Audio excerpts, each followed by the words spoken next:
Hello and welcome. In this video we're going to be going over selections inside of Cinema 4D, what they're good for, how to set them up, and where you might find them in a real world scenario. So first off, I just have an empty scene here with a couple things that I'm going to be using for demonstration purposes later, so just ignore those for right now. But we're going to just drop in a regular cube here, just make it editable instantly by clicking C, and we're going to go to our face selection mode. So we're going to just select this face, and then we're going to set our selection by going to select and then set selection. And you can see that I have this selection tag now up here.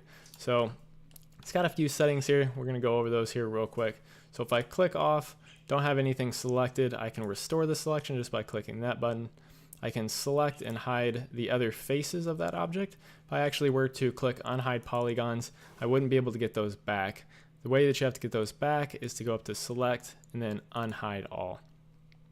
So now if I go to, let's say I select another different polygon and then I click select polygons, it's actually going to add to the selection here, but it's not going to save it. So if I click restore selection, it's going to get rid of it. So if I want to actually add this face here, we're going to go up and we're just going to set the selection with this tag activated over here and selected. So if we click that, now if I click off onto this face and restore our selection, it's going to bring that one back. So I actually don't want that, so I'm going to unselect that and reset our selection.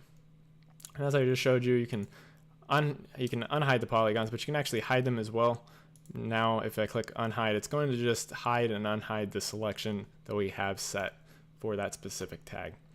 So let's go ahead and set some selections for the other tags. So if you want to set more selections other than just one, you actually have to either click off and click back on, or if you have that tag selected, just click and select a different tag, and then you can set your selection and it won't overwrite it. Just be careful not to select another selection tag, and actually did that wrong. I want to set that as my selection. So now if you see, I have 3 different selections here. So we're just going to go in and we're going to create 3 different materials here, create 2 more. We'll set this one to blue and we'll set this one to green. Now if I drag all 3 of these up onto my cube, you're going to notice that the entire cube turns green.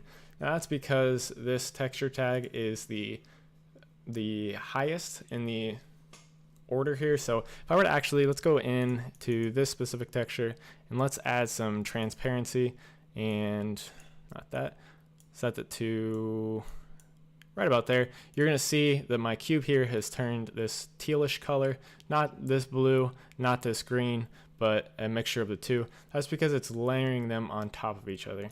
So we don't want that. And let's just go ahead and get rid of that transparency actually. So we want to have this face is white, this one is blue, and this one is green. So, or whatever it's going to end up being. So we're going to have our texture tag right here, and then it has a selection box right here. So we want to just drag our selection tag right there. We're going to go up to the blue one, and remember it's not going to do anything yet because it is doing stuff, you're just not going to be able to see it yet because this green one is overriding everything. So now that we have that selected, you can see that all of our faces are the corresponding colors that we wanted. So super useful. This is useful for things like if you have one object, something that you've modeled and it's all one object, you want to get the most out of your UVs. You want to have your textures be as large as possible. You can use these selection tags for that, and I'll show you real quick what I mean by that. If you don't know how UVs work, they're basically just like a plane here. So if we bring in a plane, see, it's going to be, if you actually were to go into the UV edit thing, you would see that it's a set of coordinates from 0 to like 1, but it's in the shape of a square here. So I'll show you fully what I mean. If I drag on this texture that I have set up here, you see that it's just a bark cap, and this would be without selections. If I were to have another texture that I want to layer on top of it, it's got some opacity, or even if it doesn't have opacity, you're going to see that it's overlapping. So now I have 2 textures on top of this, but they're overlapping. So we wouldn't want that. With the selection tags, you can actually get that to not happen. So actually we can just go back to our cube and I can show you what I mean here. Let's get rid of our plane. So let's say I drag this just onto the cube right here, but I want, let's say, let's drag a second texture onto this.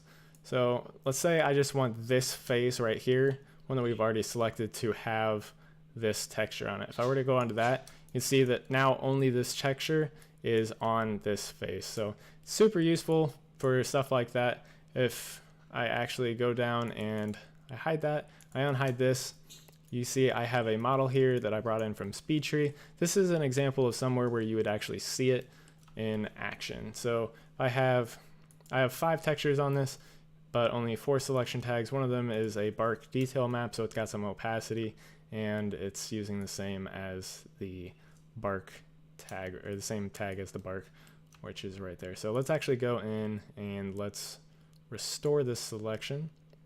If I go back and do that, you can see that now I just have the leaves selected. If I want to go in and let's just select and hide all the others.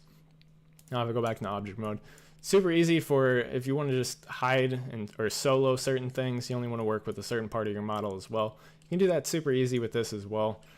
As you can see, I just have the leaves selected. So hopefully this helped you out. You can use this to your advantage for modeling or whatever it is that you want to do, your texturing purposes. So hopefully it helped you out. If not, I'm sorry. I got a bunch of other videos on my channel here and a bunch more coming up. So make sure you guys check those out. Got a bunch more tips that you can use for Cinema 4D. Thank you guys for watching and have a good day.